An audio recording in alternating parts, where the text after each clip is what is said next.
Hello, you absolute legends. Here's the ribs we're deciding to cook on today. Seasoned overnight in the fridge. Dry rub for like 24 plus hours. So it does look fantastic. Since we don't have a smoker, we're just going to have to do what we can with them. Cover them in foil.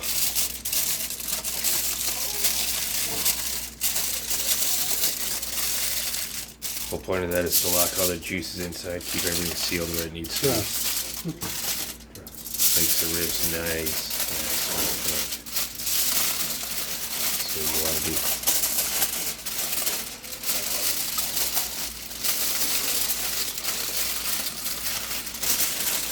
Carefully seal it for 2 layers, one over each side of the other.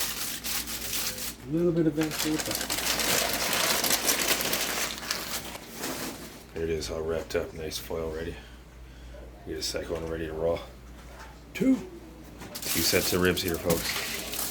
2 full ribs. Things have been marinating in the fridge overnight. And a secret dry rub. So when you do your ribs, you want to put them in the fridge overnight. Just let them marinate in their dry rub first. Or maybe use a wet marinade. But do it overnight, give them a day to soak. You see it. It's just going to be low and slow. Everything sets low and slow. As you see, it's only 250. It's not hot. Going in the middle rack. See you in about 3 hours. About 3 hours from now, in real time, not your time, we'll be back. Got some onions we're going to cut up for onion rings. Potatoes we're going to cut up for thick cut home fried potatoes. Cutting board ready.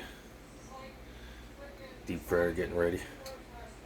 It's going to be good food here, so stay tuned, see how it goes.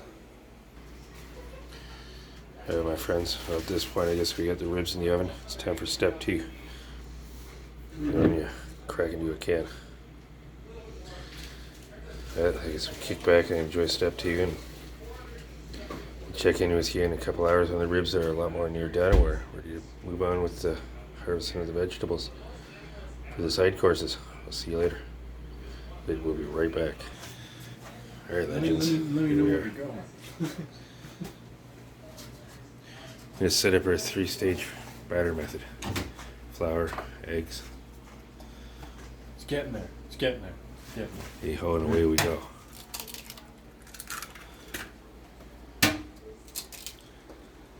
Ooh, fresh farm eggs. This morning's breakfast was 2 sets of twins. 2 sets of twins. Oh, 2 sets of beautiful. twins. That was fantastic. Nice yellow yolks. Incredible, eh?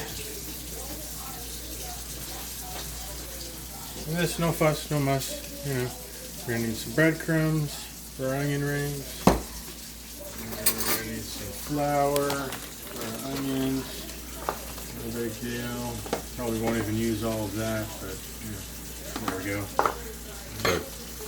Put 2-3 tablespoons worth of flour in the dish. Yeah. That's all we You need. don't need very much flour. Probably about half a cup worth of breadcrumbs in the other dish. 2 eggs in the first dish. Tiny squirt of water. Maybe a tablespoon. There's just a little dribble of water to help break down the eggs.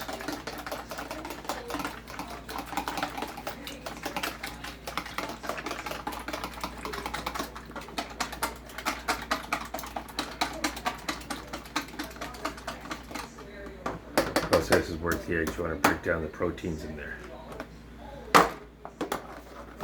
Breading station. Come back when we've got some onions to dip. Alright, legends. Next up, we're getting onions ready to dip into the breading station. Well, we'll be back with that too.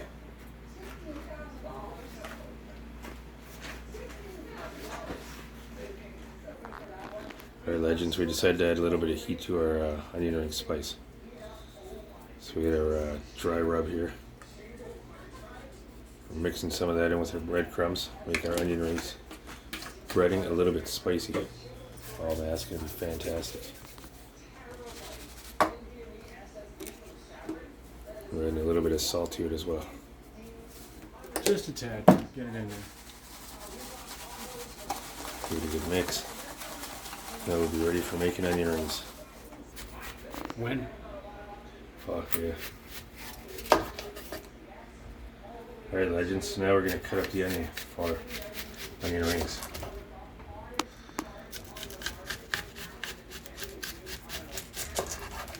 Notice how he's cutting it nice and thick.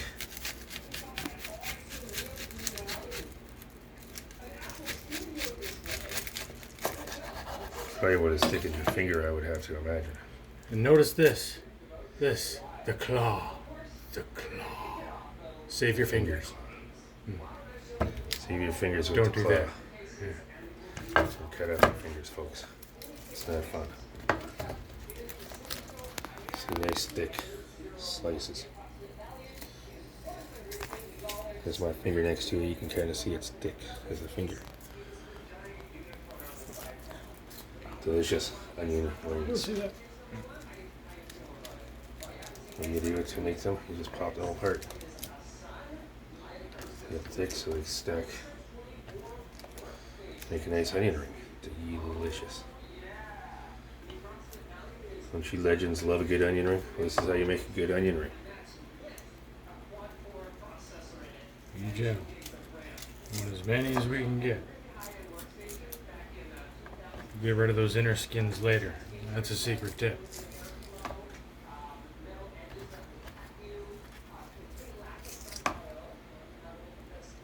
For now, we'll try to get rolling on some onion ring towers. So we know what we're working with for later.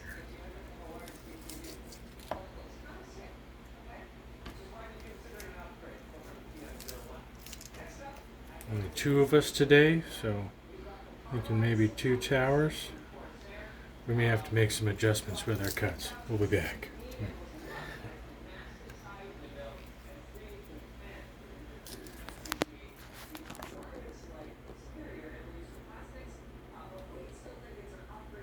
Close enough. There we go. Here we go, we got a second tower built.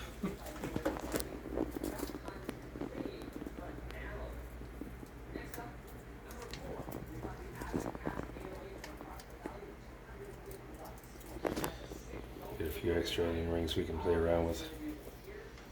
I complete Got some this potatoes tower, in the make this background there. tower a little more uniform if we can. Let's go back and fix our mistake. We'll adjust this tower a little bit, make it a little nicer looking. Ish. Nice little ish.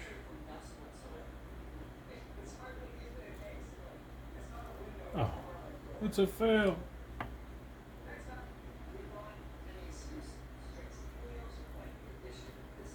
Close enough.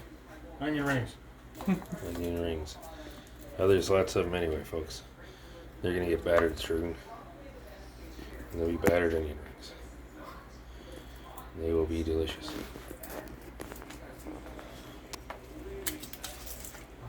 Should be enough for 2.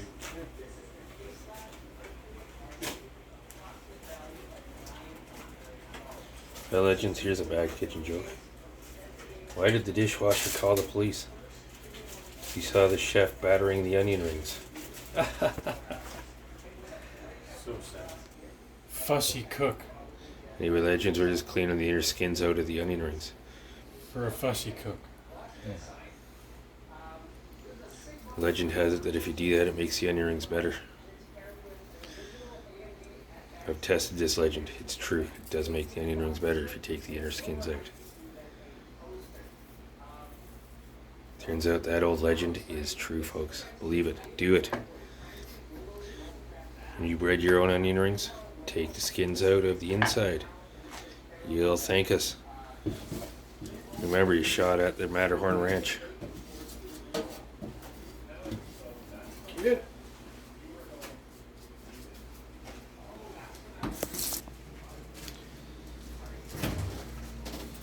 You know, legend, so you start with the onion rings, go through the flour dip, take the flour into the egg wash.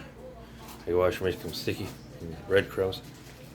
Breadcrumbs where you finish them off. Once they're finished, put them onto a baking tray, which will be set up when we're ready to do that. And that's how you do your breading station for your onion rings. Flip the camera around for a fly ball. Step 1, step 2, step 3. Deliciousness. And we fry them up.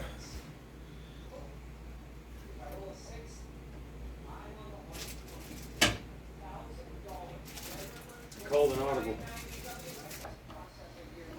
You legend like jalapenos? Go ahead and hit that like button. We like heat around here. Jalapenos are delicious. Jalapeno. Where are they going? What's happening? What are they gonna do? They're gonna bread it like the onion rings. And have some breaded jalapenos too. Look at that. Seeds and all. Deep fry and then you win. Half a jalapeno. Delicious, eh, legends? Half a jalapeno. Fry it deeply like an onion ring. Oh, yum. You guys ready for it? We're almost ready for it. Go. Alright, legends, I guess we're gonna break up some taters now. Start washing your hands. Keep it clean. Keep it clean. Same with food, you gotta have clean hands.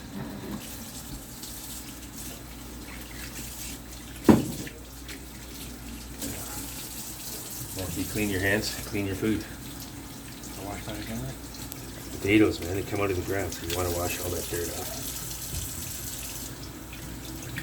Most of it. What are we gonna do with the potatoes? What should we do with them? Like big fat fries or what?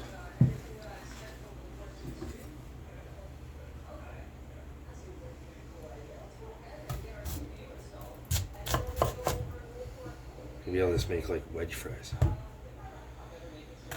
Cut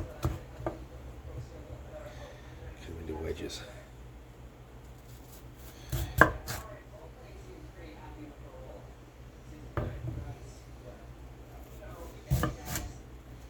They just look alright, eh? I think Just really so. watch the fingers on that.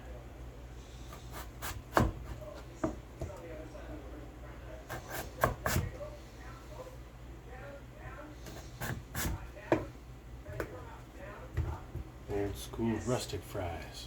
I like it. So when you're cutting, make sure you hold your knife right. Thumb on one side, finger on the other side. The other finger's on the handle. So you have good grip. Knife trigger control. It's a thing. Keep your other fingers tucked back. So that way if the blade tilts on you, you don't cut yourself because your fingers are tucked back. You're safe. Knowledge. Knowledge is safety. And safety, safe fingers. Keep your fingers safe, legends.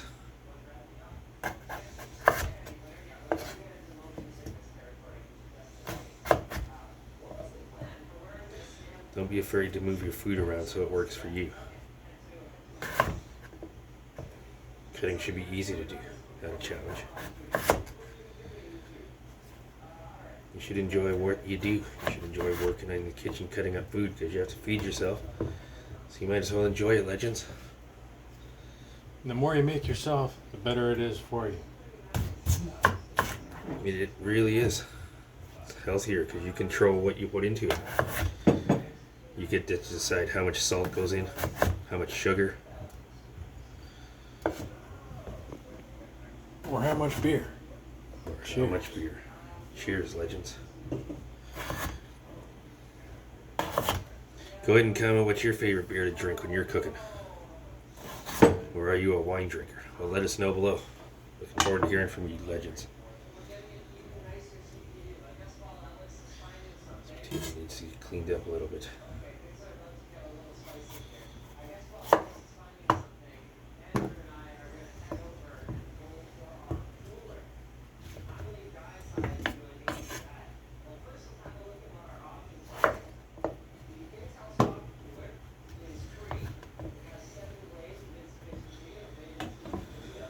Season after with Alright, legends. Well, anyway, we split the fries. We're gonna do some that we're gonna fry, some that we're gonna like bake or roast with the ribs. So we're just getting these kind of dressed up a little bit. Throwing some dried thyme on there. This thyme's a nice earthy flavor. Goes with the potato.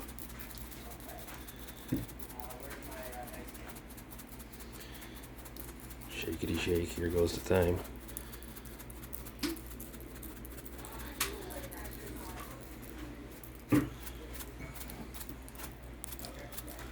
Well, it's time for time.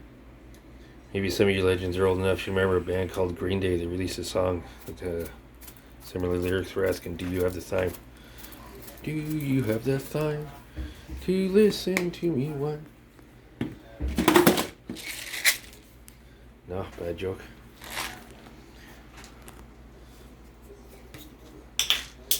We got a jumper. I'll crack on a little bit of fresh black peppers here.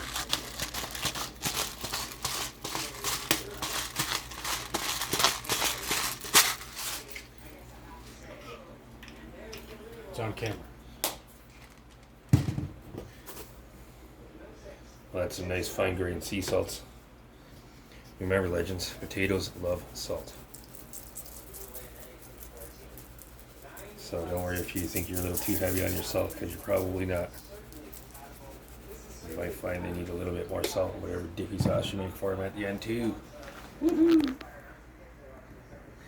And of course, we can't forget to add a little bit of oil. You know, some good oil. Good old Costco. Thank you, Costco. Because we don't want it flying out. I'm going to put my fingers over the end to control it. Kind of drizzling it over the potatoes. So they get it where you want it. You don't want it just, going any which where. You kind of like wasting of oils.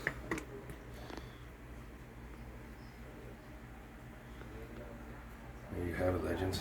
Some seasoned, dressed, ready for the oven wedgie potatoes. So you can do ribs and baked potatoes if you like. Keep watching and we'll show you how to do ribs and fried potatoes. Yeehaw. War's coming for these.